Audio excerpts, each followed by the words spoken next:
갈라디아서 5장 22절입니다. 오직 성령의 열매는 사랑과 희락과 화평과 오래 참음과 자비와 양선과 충성과 아멘. 충성과 영어 성경에는 faith 믿음이라고 되어 있어요. 이제 번역 때는 믿음이라고도 하지만 우리 사람의 그 자세나 그 사람의 이 생활 태도를 볼 때는 신실하다 이렇게 번역이 됩니다. 저는 이 충성이라는 단어를 보자 떠오르는 사람이 있었어요. 그 버가모 교회인가 보면 내 충성된 증인 안디바가 이렇게 나와요. 순교자입니다. 근데 어디서 죽었냐면 이 버가모 교회가 있는 데가 사단의 위가 있는 데라 그랬어요. 그러니까 그 도시가 사탄 섬기는데 굉장히 거점이었던 아주 유명한 그런 도시였던 겁니다. 그러니까 교회가 세워지면서부터 영적인 이 핍박이 굉장히 있고, 이 영적인 핍박이라는 것은 이제 우리의 신앙을 무너뜨려 하는 육체적인 공격이 있는 거죠. 그거를 이겨내다가 안디바가 순교를 당했습니다. 그런데 죽을 때까지 그 믿음을 저버리지 아니했다고 정말 우리 좀 칭찬한 그 사람이 딱 떠올랐어요. 그런데 이제 우리가 예수 그리스도를 향한 충성된 믿음을 가질 것은 당연한데 본문이 의미하는 충성은 이제 조금 다른 겁니다. 어떤 말이냐면 우리가 지금 성령의 열매를 이야기하고 있잖아요. 이 열매 지금 앞에 물론 뒤도 남았지만 다 보면 다른 사람을 향하여입니다. 예수 그리스도를 믿고 성령이 우리 안에 거하니까 육체의 소욕이 아닌 성령의 소욕이 일어나는 거예요. 성령이 우리를 통해 하시고자 하는 그런 원함이 일어나는 거예요. 그래서 그런 원함으로 살아요. 사니까 어떻게 하냐면 과정도 중요한데 결과물을 얘기하는 거예요. 그래서 열매라는 거예요. 삶의 결과물이 얼마나 좋냐면 사랑이 나타나고 희락이 있고, 이래서 모든 사람이 보고 저 사람은 우리가 원하고 우리가 사는 거 다르다 하는 거예요. 어째서 다르냐 했더니 성령의 사람, 성령이 그 안에서 원함을 일으키기 때문에 다르다. 과정만 갖고는 사실 잘 확인하기 어렵거든요. 인간 수준의 눈으로는 결과물을 보면 아는 거죠. 그래서 우리가 이 말씀 처음에 했잖아요.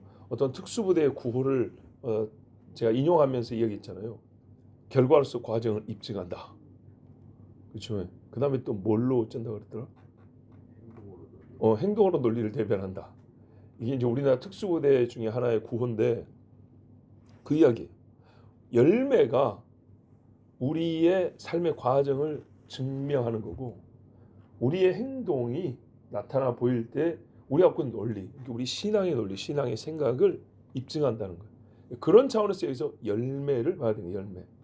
그러니까는 사람과 사람 사이에서도 뭐가 나타난다고요? 예수쟁이는 사람이 신실하다. 이런 말을 듣는다 그 말입니다. 그래서 제가 몇 번 사용했던 사례를 말씀드렸잖아요. 어느 직원이 뭐 예를 들어서 그냥 빵집이라고 쉽게 할게요. 아침 일찍 문을 열고 이제 들어와서 출근하는 사람들한테 이제 빵을 팔아야 되잖아요. 근데 이 직원이 출근하자마자 성경을 한 장 읽고 기도하고 일을 시작하는 거예요. 사장이 불신자인데 봤어요 그걸.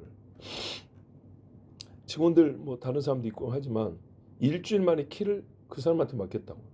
아마 여직원이었던가 그런 것 같은데 제가 듣기로는 그런 느낌이에요. 그래서 깜짝 놀래가지고 사장님 저 일주일밖에 안 됐는데 저한테 왜 키를 맡기십니까? 그랬더니 사장이 하는 말이 너 아침에 오면 성경 보잖아 이랬다는 거예요. 성경 본다는 게 이 사람이 불의하지 않다는 것을 증명하는 거죠. 물론 사람을 모함하려면 성경 보는 새끼가 이러면서 몰아붙일 수 있어요. 뭔가 함정을 판 다음에.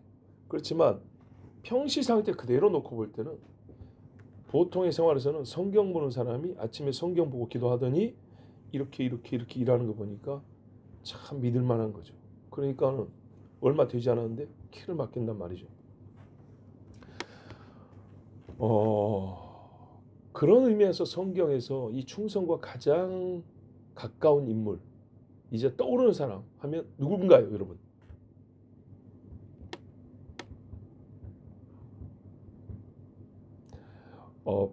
바울도 맞는데 바울은 하나님 앞에 충성됨이 더욱 부각된 사람이죠. 근데 우리가 이제 다른 사람이 하는 말을 듣고 열매니까 누가 이 사람은 참 충성되다, 신실하다, 벌 줄 사람이 아니라 상 받아야 될 사람이다, 이렇게 막 증언을 해주잖아요. 누가 있을까요?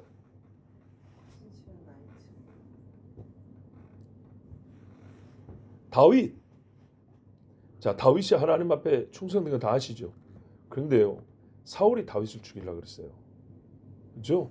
죽이려고 할 때 두 사람의 변호자가 있습니다.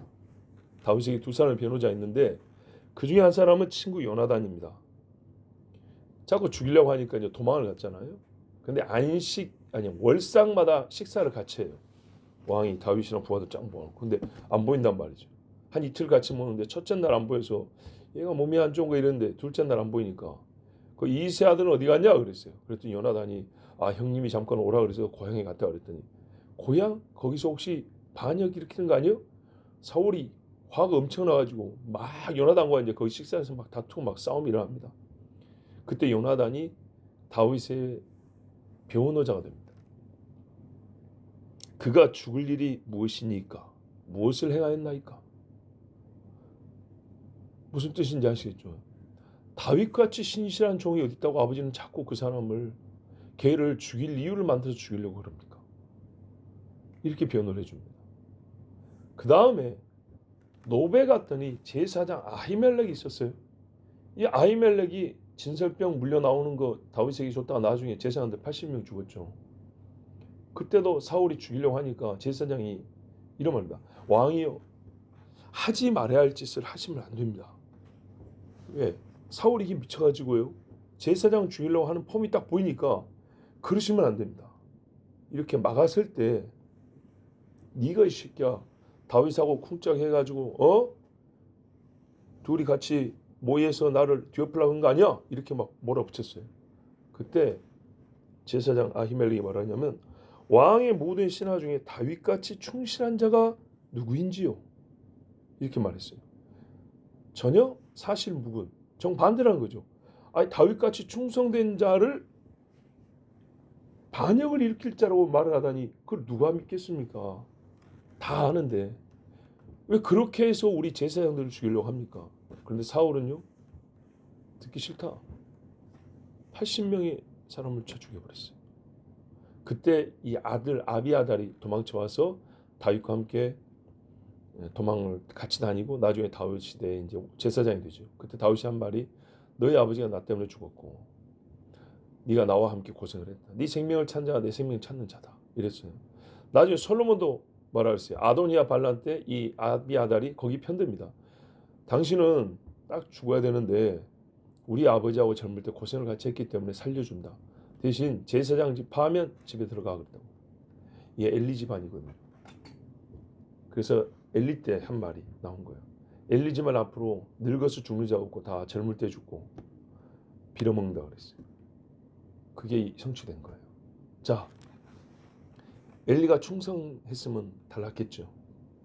다윗이 이렇게 변호자들이 한 말이 우리가 겪어보니까 다윗 같은 사람이 없더라. 또 누가냐면 다니엘 있죠. 다니엘, 다윗이나 다니엘이나 다 하나님께 충성됐죠. 근데 오늘 본문은 사람에게 증명되는 충성스러움. 하나님께 충성되기 때문에 사람들에게도 신실함으로 믿을 만하다는 거, 이 사람. 다니엘이 다리오 왕 때, 물론 그 전에도 그랬지만 다리오 왕 때 총리 중 셋이 있는데 그 중에 우두머리로 삼았다 했어요. 그러니까 시기가 이 사람들이 이만저만이 아니죠. 그래가지고 다니엘을 죽여야겠는데 이제 모함을 하려고 할 때 궁리를 했어요. 어떻게 허물을 만들어낼까 했더니 만들 거리가 없는 거예요.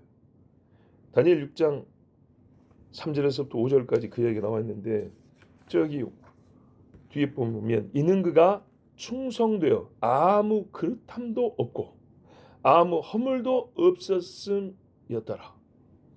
없음이었더라. 그 사람들이 가로되 이 다니엘은 그 하나님의 율법에 대하여 그 틈을 얻지 못하면 그를 고소할 수 없으리라.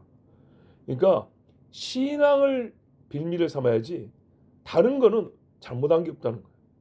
우리가 예수 믿는 사람이 밖에 살 때도 가만 놔둬서 네 맘대로 하라 해도 흠잡을 데가 없다. 이게 신앙인의 삶이어야 되는 거예요. 불을 켜고 찾았을 거 아닙니까? 막 감시자들 따라 붙이고 뒷조사하고 별짓을 다 했을 거 아닙니까? 저 사람이 옛날 때부터 총리를 했으니까 아마 숨겨놓은 돈도 있을 것이고 뭐 겉으로는 뭐 거룩한 척해도 뒤로는 나쁜 짓 많이 했을 거고 근데 조사를 총리의 권력을 동원해서 조사를 해봐도 티끌 하나 안 나오는 거예요. 딱 하나. 종교. 근데 그게 국가에서 당시 허용이 됐어요. 허용이 된 거였어요. 근데 지금 어쩌고요? 허용 안 되는 법을 만들자 그런 거예요. 그렇죠? 근데 아무리 생각해봐도 이 대제국의 민족이 여러 민족인데 이거 종교를 자유를 안 주고 하나로 묶어버리면 반감이 심할 것 같단 말이죠. 그렇죠? 그것도 갑자기. 그래서 이 총리들이 궁리한 게 근데 종교 문제 아니면 안 되는데 해서 갑자기 종교 자유를 금한다 하면은 반감이 일어날 거고. 그래서 궁리한 게 뭐냐면 왕이시여 30일만 그렇게 합시다. 30일만. 그때 싹 잡아 죽일 수 있어요. 30일은 넉넉하죠. 그렇게 했어요. 다리오 왕이 막 가려운데 긁어주면서 막 아부하면서 그러니까 알았어. 또 총리가 와서 말하니까 함부로 대하지도 못하겠고 그래서 알겠소 하고 30일 해놓고 나니까 아이고 아차 다니엘이 빠졌네. 근데 어떻게 해요? 도장 찍어버렸는데 이런 게 법이에요.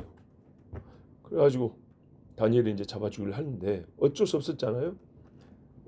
그러니까요. 법이 왜 무섭냐면 법이 제정되면 그 나라 국민들 모두가 다 법에 의해서 지배를 받고 제한이 됩니다. 누구든지.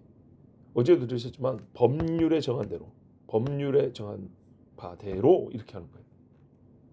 자, 그래서 다니엘이 이제 들어가게 됐는데 왕이 보세요. 다니엘 때문에 슬퍼했다잖아요. 삶을 어떻게 살았는가 알 수가 있는 거죠. 이게 충성됨입니다. 성경이 말하는 오늘 이 본문이 말하는 충성됨입니다. 그 외에 수많은 충성된 사람들이 있습니다. 그지만 저는 오늘 딱 한 사람을 꼭 언급하고 싶었습니다. 이 사람에 대해서는 우리가 잘 생각을 해보지 않았습니다. 그러나 진짜 충성된 사람입니다. 그 이름은 누구일까요? 누가입니다. 예, 브나야 장군은 몇 년 전에 설교했습니다. 브나야란 이름을 걸고 설교하면서 누가 여러분 다윗의 동역자 성교단 일행 중에 여러 이름들이 기록되어 있지만 누가 이름은 우리가 쉽게 볼 수 없습니다. 왜냐하면 누가 본인이 기록을 했기 때문에 자기 이름을 거의 안 씁니다. 그죠? 우리가 잘 알다시피 누가는 누가 복음을 썼고 사도행전을 기록한 사람입니다. 얼마나 많은 연구를 했을까 생각해 보세요. 말하자면 복음서가 담고 있는 그 예수님의 공생애 때 그 사람은 예수를 몰랐던 사람으로 봐야 됩니다. 예수님 승천 후에 사도들 통해서 전도된 사람. 마태는 자기가 경험한 일이잖아요. 요한도 자기가 경험한 일이고. 그래서 뭐라 그랬을 때 이것들을 본니 예수께 사랑받는 이가 나라고 사실 그렇게 말하잖아요. 누가는 그렇게 아니고 어떻게 해요? 붓을 들고 써보려고 조사하고 연구한 사람 많은데 나도 그들 중에 하나라 했어요. 조사해서 쓴 거예요. 조사해서. 찾아다니면서 물어보고 확인하고 고생이 컸습니다. 3년 동안 예수님 따라다닌 사람들 못지않게 확인하고 물어보고 찾아가보고 검증하고 하는데 시간이 많이 걸렸습니다. 고생을 많이 했습니다. 그래서 성경 복음서 중에 가장 구체적인 내용을 담고 있는 물론 조금씩 차이가 있지만 어쨌든 분량으로도 제일 많고 누가복음을 기록했습니다. 그리고 바로 해서 사도들과 함께 다니는데 특히 바울과 함께 다니면서 사도행전을 기록했습니다. 근데 자기 이름을 거의 드러내지 않습니다. 어디서 누가가 함께한 기록이 나오냐면 바울이 다른 사람한테 쓴 편지에 나옵니다. 우리는 누가가 언제부터 바울과 함께 했는지도 사실 정확히 모릅니다. 그죠? 근데 저 끝부분에 가면 바울 이야기 나옵니다. 아니 누가 이야기 나옵니다. 바울이 쓴 편지들 중에 후반기에 나이 들어서 쓴 편지에 뭐냐면 디모데 전후서가 있습니다. 그래서 순서도 저 뒤에가 있잖아요. 그죠? 뭐 로마서부터 해가지고 저 뒤에 히브리서 앞에 빌레몬, 디도스 앞에 디모데 목회서신, 그죠? 거의 이때쯤. 그걸 어떻게 하냐면 바울이 디모데 후서 4장에 보면 관제와 같이 내가 벌써 붐이 되고 나의 떠날 기약이 가까웠도다. 자기 이제 죽을 날이 가까운 걸 알고 쓴 게 디모데 후서입니다. 근데 그때 뭐라 했냐면 여기에 참 어떤 말이 있냐면 그 사람 있잖아요. 그 대만은 이 세상을 사랑하여 나를 버리고 갔고, 그리고 누구는 어디로 왔고 누구는 어디로 왔고 하면서 누가만 나와 함께 있느니라 그랬어요. 다른 사람이 어디로 왔다는 게 놀러 갔다는 게 아니라 이제 사역지로 간 건데, 누가는 다른 사역지로 안 가서 잘했다는 게 아니고 자기 본분이 바울 옆에서 치료하고 친구 되어주고 위로하고 또 기록하고 이게 본분이었어요. 그것을 언제까지 했더니 바울의 마지막까지, 옛날 처음부터 이때까지 거의 그렇게 보면 됩니다.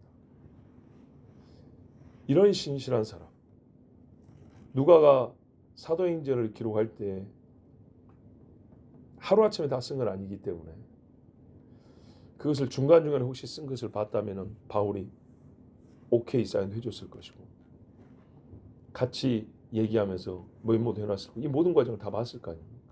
그리고 아플 때 옆에서 치료도 해주고 누가는 의사였기 때문에 그런 측면에서 누가가 끝까지 함께 있었다. 바울에게 얼마나 디모데는 아들이라고 했는데 그에 못지않은 귀한 동역자이지 않았을까? 그러면 누가는 항상 20대였을까요? 아니죠. 누가도 머리가 희끗희끗했을 거예요. 그런데 그 누가가 아직까지 내 옆에 있다. 요즘 말로 의사면 어디 개업에서라도 자기 먹고 사는데 지장 없을 건데 마치 바울의 무슨 주치의나 되는 것처럼 함께 따라다니면서 바울과 여러 동역자들 같이 치료도 해주고 아플 때가 많이 있기 때문에 누가가 얼마나 신실한 사람인가, 얼마나 충성된 사람인가 기록을 해주잖아요. 누가만 나와 함께 있느니라. 그럼 누가 마지 없으면 지금 노년의 바울이 혼자 있다는 말이 되겠죠.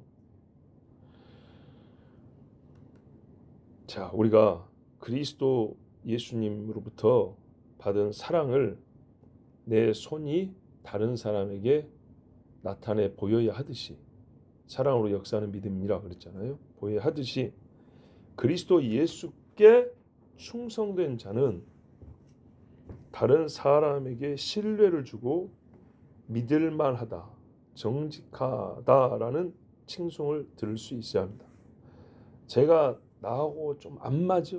근데 애가 신실해. 개인적으로 별로 좋아하진 않아 내가. 근데 애가 한 번 딱 하면은 뭐 뒤탈을 걱정할 사람이 없어. 예수쟁이들이 안 믿는 사람한테 조금 미움은 받아도 믿을만하다라는 소리는 들어야 합니다. 왜냐하면 영이 다르기 때문에 미워할 수밖에 없어요. 그러나 삶의 증거는 부인할 수가 없어요. 신실하다, 진실하다. 이것이 성령을 따라 사는 사람들에게 당연히 나타나는 실제 삶이랍니다. 그래서 열매라 그랬습니다. 우리가 예수님을 믿고 또 따라하는 제자이기 때문에 예수님에게서 털어봤더니 먼지가 안 나오더라. 그렇죠? 그래서 거짓말로 십자가에 못 박였잖아요. 예수쟁이들이 흠 때문에, 육체의 죄 때문에 벌을 받는 것이 아니라 그것으로는 흠잡을 데가 없는데 예수 믿는 것 때문에 차라리 죽임 당할지언정, 차라리가 아니라 오직 그것만이 이유가 되는 그런 충성된 사람들이어야 합니다. 기도하겠습니다. 감사합니다. 아버지 하나님, 오늘도 주께 충성하고 더욱 충성할 종들을 부르셨습니다. 충성한 자들에게 충성의 말씀을 들려주셨고 또 충성을 하라고 달리는 말에게 박차를 가하듯이 오늘 우리에게 또 말씀을 주셨습니다. 하나님께 충성하였으니 사람에게 신실하게 하시고 하나님께 거짓 없으니 사람에게도 정직하다 칭찬 듣는 자녀들이 되게 하옵소서. 그러므로 그리스도 예수를 섬기는 자들은 하나님께 사랑과 인정을 받고 사람에게도 칭찬받는다 하였습니다. 우리의 신실함으로 정직함으로 칭찬받고 그리하여 하나님께 영광 돌리는 자녀들 되게 하여 주시옵소서. 예수 그리스도의 이름으로 기도하옵나이다. 아멘.